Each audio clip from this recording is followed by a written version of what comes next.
Welcome back. As the demand for affordable housing continues to rise in New York City, the conversation around housing solutions become more urgent.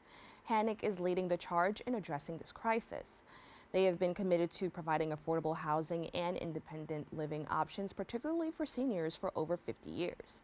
Here to discuss more is the Executive Director of HANAC, Stacy Bliagos. Stacy, thank you so much for joining me. For allowing me to be here. Now, HANAC, as I mentioned, has been addressing the affordable housing crisis and just affordable housing needs overall for over 50 years. How has the landscape of affordable housing in New York City changed over that time?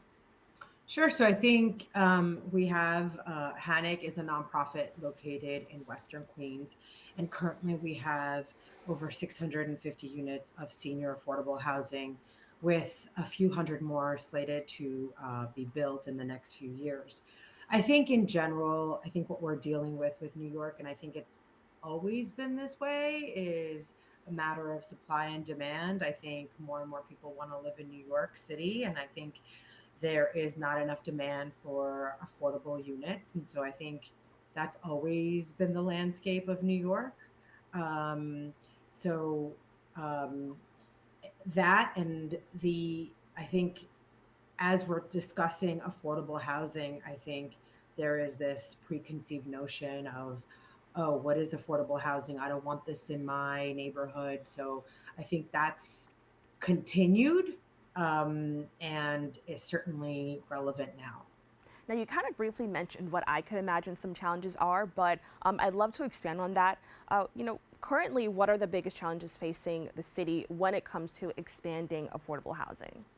I think what I just mentioned, right? The supply and demand. I think also once a developer has space to build, I think going through the process with the city of New York, that certainly takes a while. It doesn't happen overnight. I mean, the Euler process is at least 5 months, and that's without any delays. So I think the supply and demand issue, I think not in my backyard, the NIMBYism that occurs where individuals think, yeah, we need affordable housing, but not in my neighborhood. I don't want this in my neighborhood. And I think education is really key here, because if you come to our buildings in Queens, you'll see that these are the developments look more like luxury hotels than anything else. They have amenities that other I think buildings don't have. So I think putting that out there for individuals so that they can understand what affordable housing is, and um, actually see that these developments aren't going to hurt um, the community. And I want to expand on that just because, from what I'm hearing, it sounds like there's a stigma surrounding affordable housing. How can community education efforts counter misinformation and fear mongering around that? And what can people do to kind of step away or kind of understand maybe some biases they may have around affordable housing? I think education, right? I think also understanding that everybody has a right to live in a space and not have to deal and not have to make the decision between paying your rent and buying food. And unfortunately, that's occurring right now, especially with inflation, and especially with our seniors, right? We talk about, seniors, and, you hear the saying, it's a privilege to get older, because we know what the alternative is.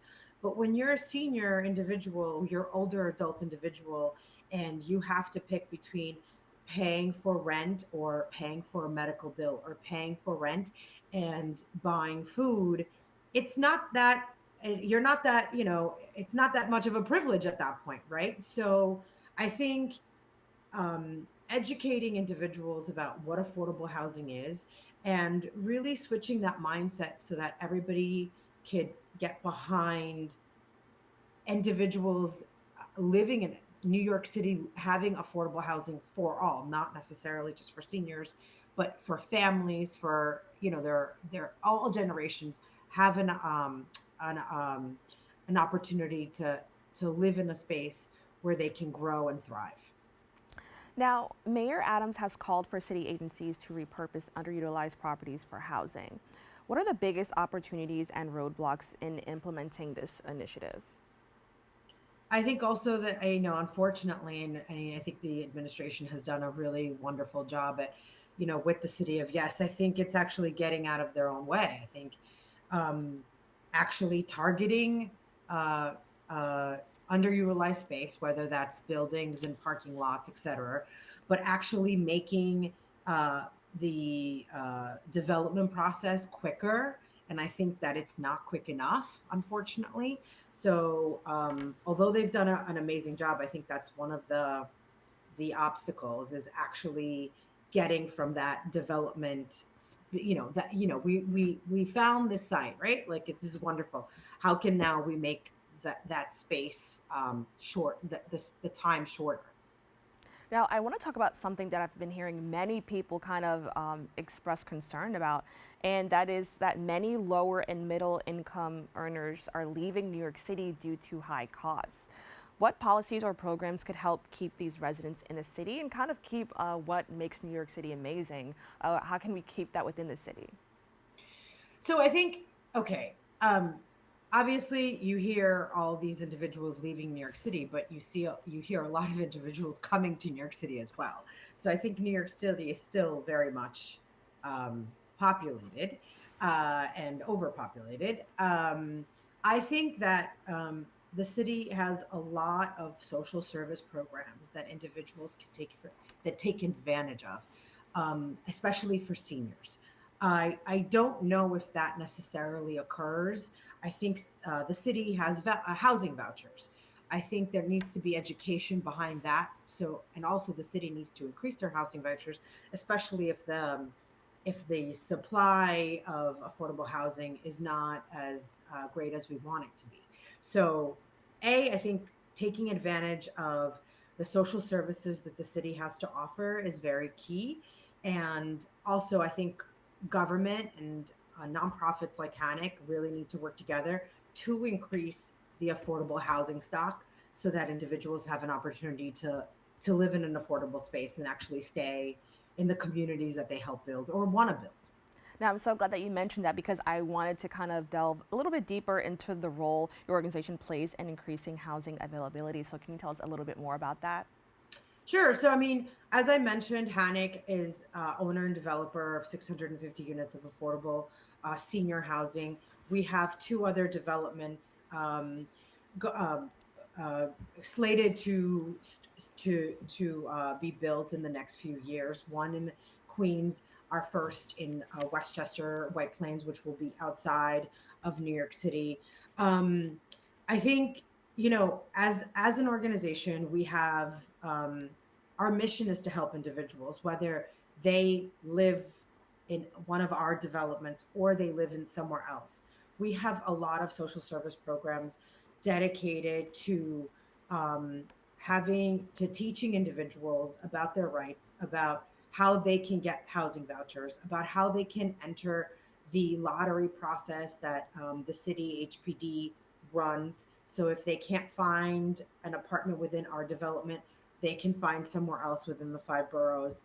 And we have social service programs that help individuals get social services so that they can get a housing voucher, or whether that's their SNAP benefits, or whether that's Medicaid, or just teaching them how to navigate the system as a whole so that it doesn't look so daunting for someone that's first coming out. And especially for seniors, you talk about we talk about all of these services, but all of these services are online.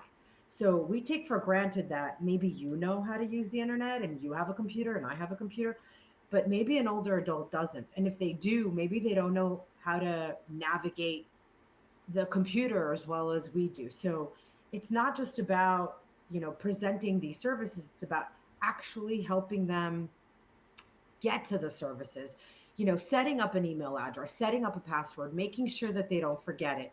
Um, Being next to them when they say, "Oh, I want to apply for SNAP benefits." What are they asking me? What is the question that they're asking me? Maybe they need translation services. So it's really providing an array of services that can help individuals navigate the system.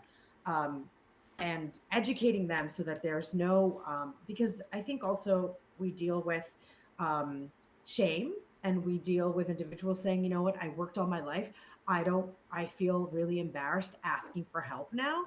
And so it's really educating them to say, no, you shouldn't feel embarrassed. You should actually take advantage of this program. This is what this program is about, so that they can get the help they need. Because sometimes we find in terms of helping individuals, we find that their older adults have been experiencing issues for years and they haven't said anything and they've been suffering in silence by themselves. And I also want to add that you mentioned that you and I may be, a little bit more tech savvy, but even then, sometimes having connection with another person that can help you always feels better. So I think that even, regardless of age, having that connection with somebody who can kind of walk you through a process that may be intimidating for some is always very helpful. So I'm glad to hear that, even with that, there's just something there for people that need that assistance. Now, can you just, briefly tell us what you hope to see for the future of the organization and the work that you're doing to kind of assist those who need help, especially in regards to affordable housing? Sure. I think, we want to grow our organization and we want to grow our affordable housing development stock for individuals. We really believe that older adults should age with dignity and respect in the communities that they've helped build. So I think my hope for the future is for HANAC to be, and other nonprofits to be more vocal and advocate for more affordable housing, and be partners with our government agencies so that we can work together and build um, ec- housing equity for all of New Yorkers. Well, with that, I want to thank you so much for joining us and having this discussion. Thank you so much for having me, and have a great day. Thank You you. too. For more information, you can visit the website at hanac.org and follow them on Facebook at HANAC Inc. Don't go anywhere. We'll be back with more Open right after this.